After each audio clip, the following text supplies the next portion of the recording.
Hey everybody, I'm Kai Rizdal. I'll try that again. Hey everybody, You can do I'm it. Kai Rizdal. Welcome back to Make Me Smart, where we make today make sense. Friday the 23rd of February, on a day when I have to pick up my own name. Hey, but you got it out there. And I am Kimberly Adams, got it on the first try. Thank you for joining us on our podcast and on the YouTube live stream. Because it's Friday and the long-suffering, beleaguered Friday, we are doing our normal thing on Friday, which is Economics on Tap, our weekly happy hour episode. So thanks, everybody, for joining. We will, what will we do? We will check to see what everybody is drinking. We will discuss the news. We'll do a little half full, half empty. I'm kind of winging it here, Kimberly, because my phone is ringing and I'm distracted and I'm, oh my God. It's okay. Well, I have the chat right. up in terms of drinks, and I can go through, and I see that people are already predicting, Jason, that I will be smug about my landline comments the other day, which I'm not. Well, a little bit smug. But anyway, justifiably so. Remind people why in case they missed the news. So the other day, we last week actually, when we were doing half full, half empty, we one of the questions was, were we half full or half empty on landlines? And I was among the minority of being half full on having a landline to prepare for the potential zombie apocalypse. And so was our producer, Marissa Cabrera.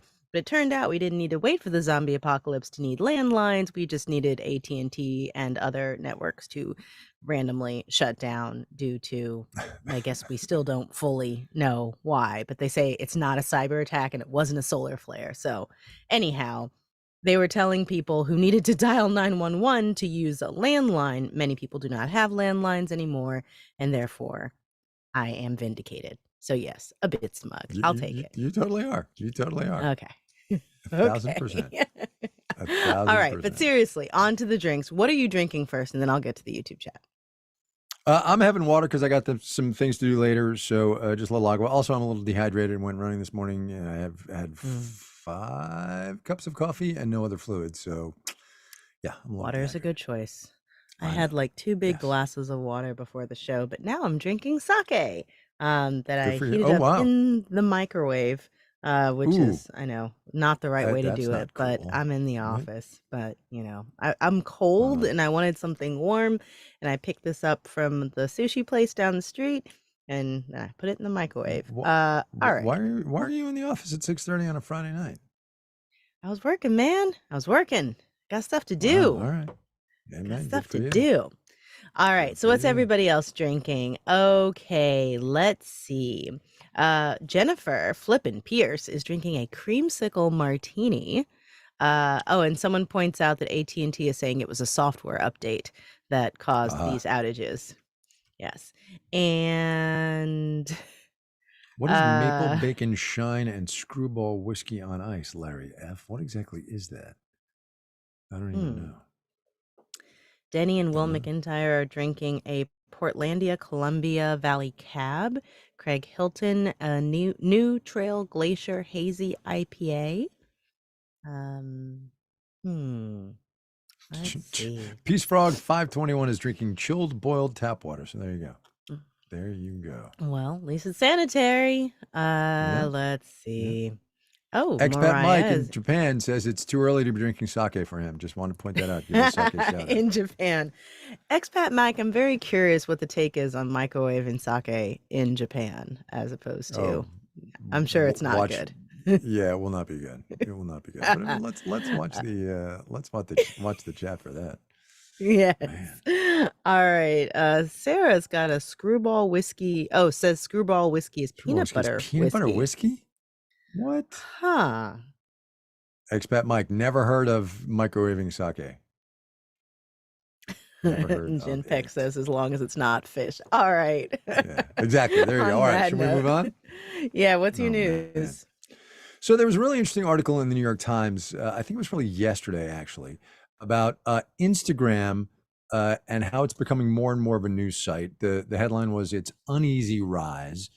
And I clicked on it because it was interesting, but it clicked with me is what I meant to say, and I am totally sober, by the way. Hmm. is because I follow a woman on Instagram named Jessica Yellen. She used to be the CNN White House correspondent, left CNN a number of years ago, and started a feed on Instagram called News Not Noise. And she works really hard at differentiating the noise in the news cycle from the actual news and what people know. It's really interesting, and I've been following her for a while. Hmm. She's quoted in this piece. It should be said, full disclosure, but it's really interesting because, and here's the quote straight out of the article: as of last year, 16% of American adults regularly got news on Instagram, which outpaces TikTok, Twitter, and Reddit, and it's up from 8% just 5 years ago. So it's a big jump. More and more people. Here's why it's a challenge, though. This is now a quote from Adam Mosseri, who runs Instagram for Mark Zuckerberg. Let's remember that Instagram is owned by Facebook, owned by Meta, actually, same company as Facebook. Mm. Instagram has stopped recommending, quote, political content across different parts of the app unless users opted into seeing it. The challenge, of course, is that if you have to opt into news to see it, what does that do to your engagement? What does that do to how informed you are as, let's say, a voter, if it's political content?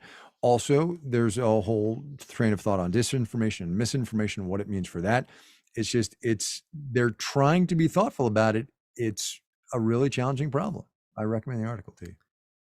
Don't people already have to opt in to news on other platforms? If you think about it, you have to I turn don't on know. your TV and go to the channel Oh, or yeah, yeah, turn on yeah, the yeah, radio and choose to listen. yeah. Yeah, Um, but social's different, right?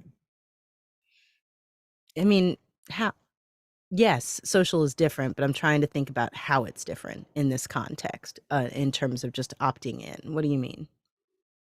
Well, if you follow or have expressed a preference for political news and the algorithm learns what you like, and then Mhm. Instagram decides to de-emphasize that, Mm, right? that's Then what you that mean, I becomes kind of a understand. challenge. Yeah, Yeah, it does, because that then becomes even kind of a if you challenge. want to know what's going on, you're kind of being led away from it, but the material Hmm. that may be more social or less newsy but wrong could be Hmm. overemphasized. I see your point. Okay. Yeah. There you go. Cool. So my news is also a New York Times article, sort of around the 2-year anniversary of the Russia's invasion of Ukraine, and looking at how well our sanctions have worked against Russia, which is to say, not very well. And Right. yes, we've got this brand new round of sanctions after the Russian government obviously killed Alexei Navalny. But we had a lot of sanctions even before that, trying to isolate Russia, trying to undermine its sources of revenue used to fund the war, and they were not super effective. Just to read a little bit of this, to hear the Biden administration officials tell it, Russia has suffered a major strategic failure. But beyond North America and Europe, there's evidence to the contrary. China, India, and Brazil are buying Russian oil in record quantities, feasting on the steep discounts Mr. Putin now offers to countries willing to replace his lost European customers. With those growing economic relationships have come strong diplomatic ties, including with some close U.S. partners. Mr. Putin visited Beijing in October and hosted India's foreign minister in Moscow in late December. A few weeks earlier, Mr. Putin was warmly received in Saudi Arabia and the United Arab Emirates, where he was greeted with a 21-gun salute and fighter jets overhead trailing smoke in the red, white, and blue of Russia's flag. Russia's influence is also expanding in Africa, according to a new report from the Royal United Services Institute. It goes on and on. The It's very interesting to think about how effective sanctions really are, and yet we keep using them because we have not that many tools left, especially when Congress Hmm. is choosing not to fund another venue of influencing this conflict, which is, paying for weapons and things like that. So I'd seen that article, which made something that I saw on X, which I was on today randomly, which I'm usually not, but I was looking at the terrible news about our colleagues over at WAMU. They had a bunch of layoffs and yet another round of journalism layoffs. But anyway, I was on X and I came across an academic at Stanford University. He's an assistant professor of economics at the Stern School of Business. I'm sorry, at New York University, and a research affiliate at the Center for Economic and Policy Research. I'm probably going to butcher his name. I'm sorry. Abdoulaye Ndiaye, and he's out with and colleagues with a new paper looking at the effectiveness of boycotts, consumer-driven boycotts, as a way to punish a country compared to sanctions.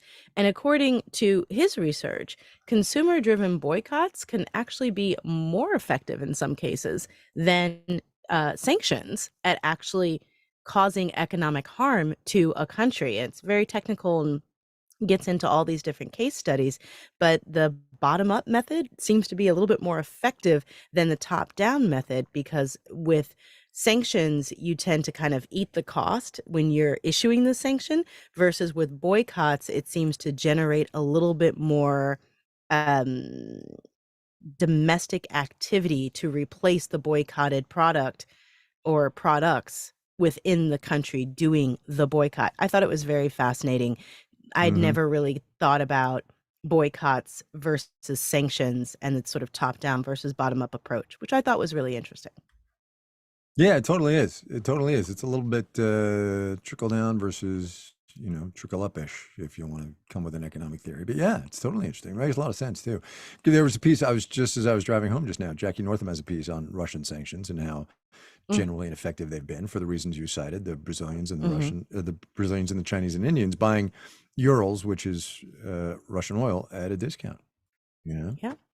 I remember on this show we were talking, and I was shocked because Russia actually made more money off oil in the early months of the war than they did, because the global supply went down with the sanctions on Russia, which drove up the price for the oil that Russia could get out. It was wild. Okay. So, yeah. Economics is weird. All right.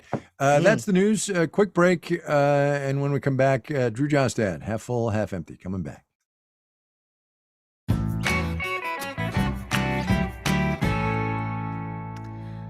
Okay, we are back, and we're going to play our wonderful game, Half Full, Half Empty, hosted by our very own Drew Jostad. Drew, take it away. All right, this week, Google temporarily removed the News tab from search results for some users. Are you half full or half empty? Yeah, they're like Half testing empty. it. They're doing an A/B test with users getting it and users not. And I've noticed actually, and sometimes when I search on Google, it's not there. It's really annoying. I'm completely empty. Yeah, I'm definitely empty. It's been a bad week in terms of like journalism and the economics of our industry. It's not looking good. So pretty empty there. Please give us a more positive topic. Okay, are you half full or half empty on going to a steakhouse, not for the steak, but for the vibe? Where did I hear this story? Where did I hear this story? This was an interview Kristen did on Monday. Right. Okay. I was out. That's why I heard part of that story. Anyway, Kimberly, go ahead. I am going to say half full. I like the vibes. I'll go someplace for the vibes. Why not? Yeah, I think it's totally fine. Steakhouses are like, a remnant of years gone by, right? But clearly, people still go to them, and not always for the steak. I'm half full on that. Sure. Yeah. Why not? Why not? Are you half full or half empty on celebrating Leap Day? Is this year a Leap Day year? Yeah, it is. Oh, yeah. We're going to have a 29. Oh, wow.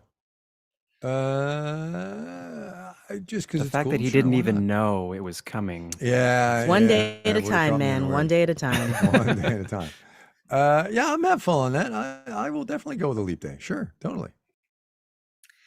Is the Leap Day lining up with the solar eclipse? When is that happening? No, isn't the solar eclipse no, like in it's April around or something? It's around like opening day or something for the baseball season. So I think it's like early April something. Oh, okay. My mother was telling me today that she's apparently the best place to see the solar eclipse is going to be Bloomington, Indiana, where she went a lot as a kid. So she's going with a bunch of her childhood friends back to Bloomington, Indiana to see the solar eclipse. Oh, cool. Folks in the chat say it is April 8th. But to answer the question itself about celebrating Leap Day, half full. You know me. I love a theme. I'll celebrate anything. Yeah, totally cool. Also, total eclipses are supposed to be amazeballs. Molly went to the last one. She said it was incredible. Incredible. Yeah. She was like Oregon or something. Yeah. Bloomington, Indiana, friends. There you go. All right. Are you half full or half empty on Netflix's new adaptation live action of Avatar: The Last Airbender? First of all, is this the last one? Is this the poll one? No. No, Oh, all right. no more. Okay. Somebody needs to explain to me what Avatar: The Last Airbender is. Ah, 'Cause I don't know. I can help you here. Okay, So, I knew you would be able to. yes. Avatar: The Last Airbender was a Nickelodeon series that was sort of one of the more interesting sort of American originated anime like series, because a lot of the series that are anime, you see them being developed in Japan and they come over and they get dubbed over or whatever. Avatar was a Nickelodeon series. It was really great, very interesting. It had this character. I won't give you the whole backstory. It was a good show, and then they had a follow-up series with another Avatar. General principle being that there are people who have special powers to manipulate the elements of the earth. Okay? Right. Okay. So, having a live action version of this beloved show, I am skeptical because we have not had a great track record of our beloved anime series being converted to live action well. But that's Brian Olt brings up something that I had actively suppressed in my memory, which was the M. Night Shyamalan movie of Avatar: The Last Airbender, which was a live action version. And we are gonna not talk about it because it was real bad. It was real bad. Okay. Farther down in the chat is Ben Navratil saying, I think Kai has tuned out.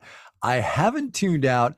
I am, however, having a little cognitive dissonance because I thought this was some spin-off of Avatar, the James Cameron movie that got all Fair. the hullabaloo. And Right. you can understand the brand confusion here, Yes. right? Yes. Okay. All right. So that is Wow. just Avatar versus Avatar: The Last Airbender, because the people who can manipulate these elements are called benders, and the main character is an airbender, although he's special because he can bend all of the elements. Anyway, well, people tell me that the Cowboy Bebop adaptation was good. I did not hear good things about it, but I haven't seen it. I know that the Ghost Note adaptation did not go well. One Piece live action, some people are saying is good. I'm skeptical, but you know what? I'm willing to be entertained, and I will probably watch it. And yeah, so I'm gonna be half full because I love the attention on shows that I like. Although I would probably rather the money and resources go for new ideas and new things. But Death Note, Yeah, sorry, there not is- Ghost Note, Death Note. Messed There that is up. no original IP. We're doing anime on Tuesday, right? I saw that Mhm. somewhere, right? Yes, Okay, that's so right. Good foreshadow. We're all- actually doing a deep dive on anime Yeah. purely for me. Thank you, Kai, for indulging me. which is totally fine because I'm going to learn a ton because I know clearly Yes. less than nothing about anime. If I thought this was a sequel to James Cameron's, A lot of people think anyway, that, whatever. though. They're both called Avatar. Yeah, well, anyway, I half think- full. yeah. What about you? All right, there you go. I will go with whatever you say. I think live action remakes are troubling, right? Of classic animated or anime things. So it'll be. My hopes are not high, even though I know nothing about this. I would, yeah, I don't know. And That's I'm what I seeing a lot of people here say that Cowboy Bebop was pretty good, and that the what's it called? One Piece live action is doing well. I don't have Netflix, so I haven't seen a lot of these. I gotta go and watch those. So Oh, Phil anyway. Casey's giving me a hard time. How did all those kids get out of the lawn, Kai? I don't know, Phil, but I'm getting him out of here. All right, next one. Last one, Drew. Poll. Last poll, one, right? we got the poll. So folks who are watching live on YouTube or listening live on YouTube, whatever, if you're in a safe place to weigh in the poll, we would appreciate it. And you can like our live stream while you're at it. Let's do it. All right, if you're not familiar with Amazon One, it's that little scanner you might have seen at a Whole Foods that links payment information to a scan of your palm.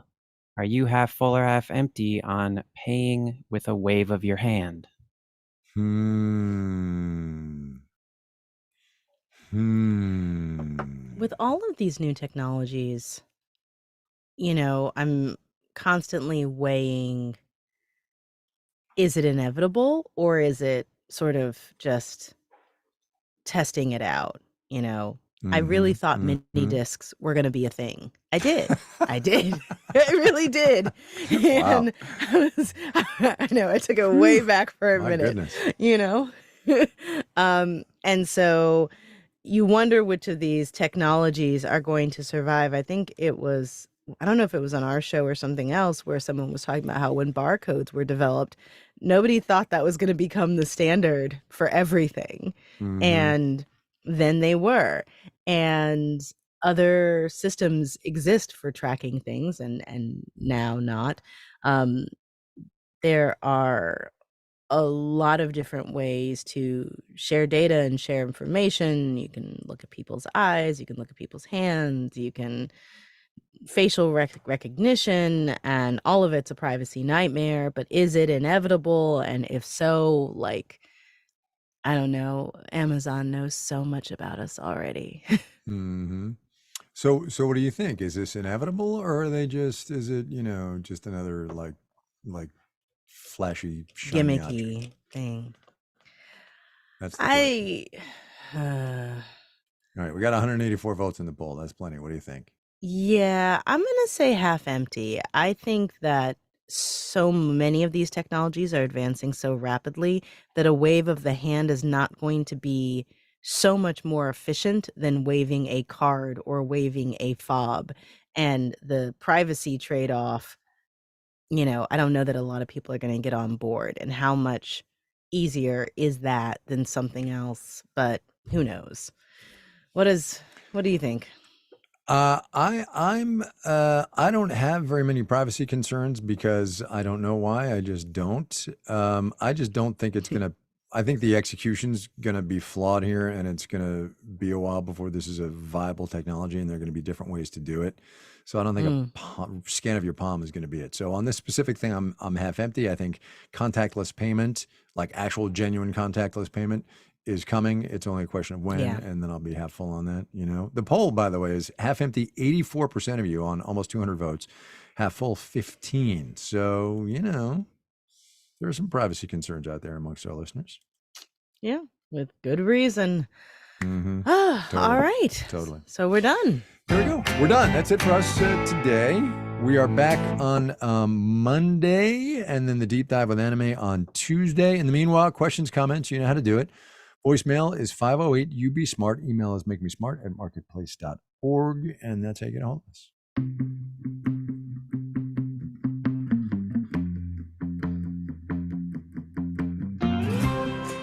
Make Me Smart is produced by Courtney Bergseeker. Today's episode was engineered by Charlton Thorpe, and our intern is Talia Manchaka. The team behind our Friday game, which is called Half Full, Half Empty, is Emily McCune and Antoinette Brock. Marissa Cabrera is our senior producer. Bridget Bodner is the director of podcasts. Francesca Levy is the executive director of digital and on demand. Yes. There we go. And I'm going to get out of the office.